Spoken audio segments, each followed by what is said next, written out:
आगामी 2022 के चुनाव में उत्तर प्रदेश में समाजवादी पार्टी किसी भी छोटी बड़ी दलों से भाजपा को हराने के लिए गठबंधन करने को तैयार है। आजमगढ़ के जिला अध्यक्ष के वैवाहिक कार्यक्रम में पहुंचे सपा प्रमुख अखिलेश यादव ने मीडिया से बातचीत करते हुए कहा कि वह भाजपा को हराने के लिए किसी भी पार्टी से गठबंधन करने को तैयार हैं और उन्होंने अभी भी कई छोटी बड़ी पार्टियों से बातचीत कर रखी है और कुछ पार्टियां उनके संपर्क में आ चुके हैं। अखिलेश यादव ने कहा कि अन्य पार्टियों से जो भी लोग सपा में आना चाहते हैं, मैं उनका खुले दिल से स्वागत करता हूं और उन्हें समाजवादी पार्टी में बखूबी सम्मान भी दिया जाएगा। वहीं महंगाई को लेकर के भाजपा पर निशाना साधते हुए भाजपा सरकार को बहुत ही कोसा गया। आइए नजर डालते हैं आजमगढ़ से ब्यूरो प्रमुख संदीप विश्वकर्मा की इस खास रिपोर्ट पर।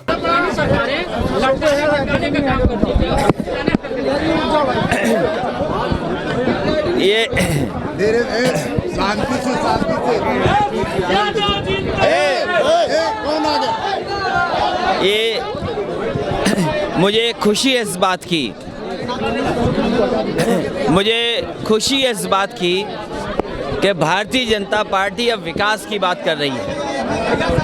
भारतीय जनता पार्टी को भी विकास की बातें करनी पड़ रही हैं। उत्तर प्रदेश की जनता और उत्तर प्रदेश की जिस समय समाजवादी सरकार थी, किसी तरह भी विकास की योजनाओं को समाजवादियों ने नहीं रोका है, बल्कि अगर किसी योजना को केंद्र सरकार ने भी कहा, उस योजना को आगे बढ़ाने का काम किया है। हमारे पत्रकार साथी ने बहुत महत्वपूर्ण सवाल कहा है। मैं कुछ कहूँ, दूसरा दल कुछ और कहे।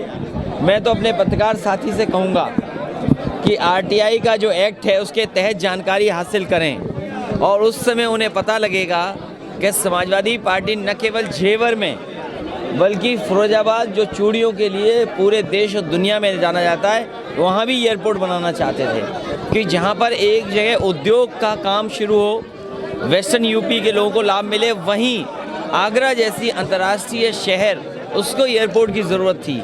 जिस जगह चिन्हित किया गया था समाजवादी सरकार में, वो जगह ज़रूर फिरोजाबाद में थी। वो एक गांव हिरन गांव था, जिस गांव के आसपास ज़मीन चिन्हित कर ली थी और वो आगरा के बिल्कुल यमुना के किनारे था।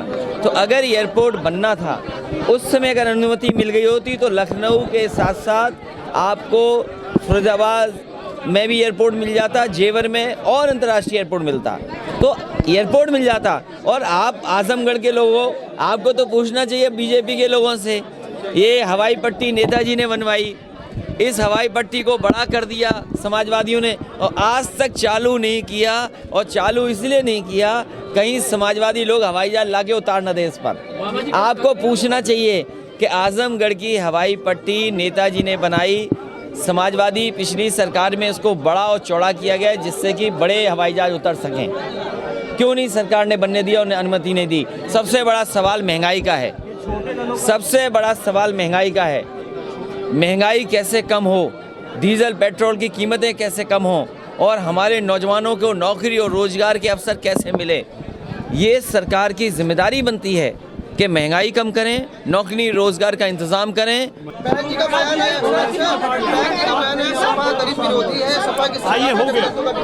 समाजवादी पार्टी दलित प्रेमी है और दलित और पिछड़े, इनका सम्मान करने का काम। और आज जब संविधान दिवस है, बाबा भीमराव अम्बेडकर जी को हम लोग याद करते हैं, जिनके वजह से हमें संविधान मिला है।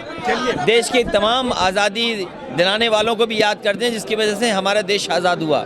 और संविधान को सबसे बड़ा खतरा है, लोकतंत्र को सबसे बड़ा खतरा पैदा किया। इसलिए संविधान और बाबा भीमराव अम्बेडकर जी को मानने वाले लोग, समाजवादी विचारधारा पे चलने वाले लोग सब एक हो जाएं और इस सरकार को हटाएं। ये हिंदुस्तान के अंदर चीफ क्या चीज? ये जन संगठन है। ये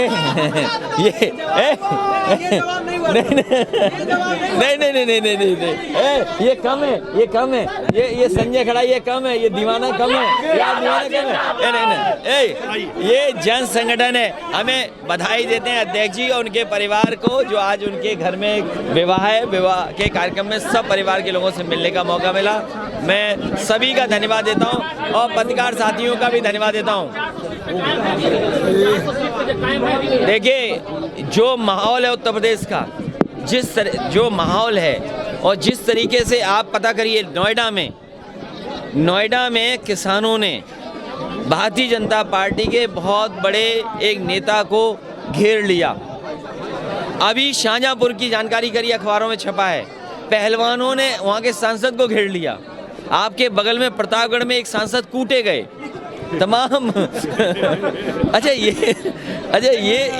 जो वातावरण बना है, बीजेपी महंगाई का जवाब नहीं देना चाहती, बीजेपी नौजवानों को नौकरी रोजगार नहीं देना चाहती। सोचो, दुनिया में हमारा देश सबसे बड़ा बेरोजगार रह जाएगा क्या? ये सबसे बड़े सवाल है। और आज क्योंकि टेक्नोलॉजी सबके हाथ में, बीजेपी का झूठ पकड़ा गया, बीजेपी अब सच नहीं बोल पा रही है, इनका झूठ पकड़ा गया है, इसलिए जनता इन्हें हटाएगी। हो सकता है जनता इस बार भारतीय जनता पार्टी का उत्तर प्रदेश से सफाई कर दे। नहीं, बूथ सम्मेलन हमारा बहुत पहले हो चुका है। अरे भाजपा का तो चलता ही रहेगा, लेकिन वो सवाल नहीं है। कृषि कानून जो वापिस हुए, इससे साबित हुआ है कि भारतीय जनता पार्टी का गलत फैसला था। ये कमजोरी दिखाई दी है कि उन्होंने एक फैसला ऐसा लिया जिसकी वजह से नुकसान हुआ है।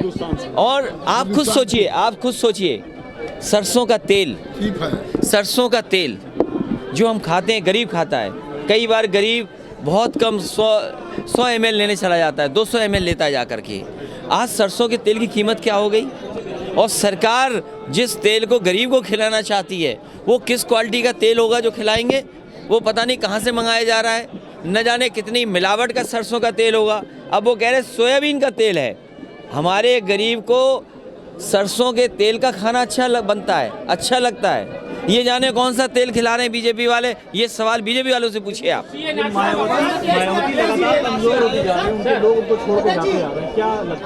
देखिए, वो एक पॉलिटिकल पार्टी है और वो अगर नहीं लोगों को संभाल पा रही है तो उनका एक काम करने का तरीका है, उस पर मैं कुछ नहीं कह सकता।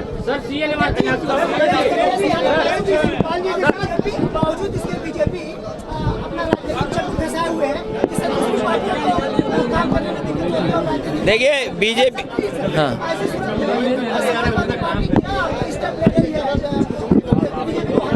देखिए बीजेपी के पास महंगाई का कोई जवाब नहीं है, बीजेपी के पास बेरोजगारी कम करने का कोई योजना कार्यक्रम नहीं है। और ये साबित हो गया है, 3 कानून जब से वापस लिए, बीजेपी ने सब फैसले उद्योगपतियों के लिए लिया है, बड़े काम करने वालों लिया। क्या दुनिया में सोच सकते हो कि इतने कम दिनों में सब बीमारी में थे, कारोबार ठप था, उद्योग ठप था, और कौन नंबर 1 हो गया एशिया में? जिस समय कोरोना में सब कारोबार बंद था, उद्योग बंद थे, हम आप घर में बंद थे, बाजार नहीं चल रहा था, उस समय बताओ कौन मुनाफा कमा रहा था? आज एशिया में सबसे बड़े उद्योगपति हो गए। हमारा किसान को क्यों नहीं कीमत मिल रही? यहाँ गन्ने का बकाया है किसान का, बिजली महंगी कर दी आपने, आप डीजल महंगा कर रहे हो, पेट्रोल महंगा कर रहे हो, खाद में से 5 किलो चोरी कर रहे हो, खाद मिल नहीं रही, डीएपी मिल नहीं रही, तो इसका जवाब क्या है आपके पास? उनका भी सम्मान पूरा किया जाएगा। देखिए, भारतीय जनता पार्टी ये चाहती है, लोगों में झगड़ा बना रहे हैं, जातियों का, धर्म का, इस तरह का भारतीय जनता पार्टी झगड़ा लगाना चाहती है और हमेशा झगड़ा लगा दी। आपको कहना चाहिए पेट्रोल कम होगा कि नहीं होगा कीमत? नहीं, वो तो ठीक कर देंगे इस बार। चलिए, धन्यवाद।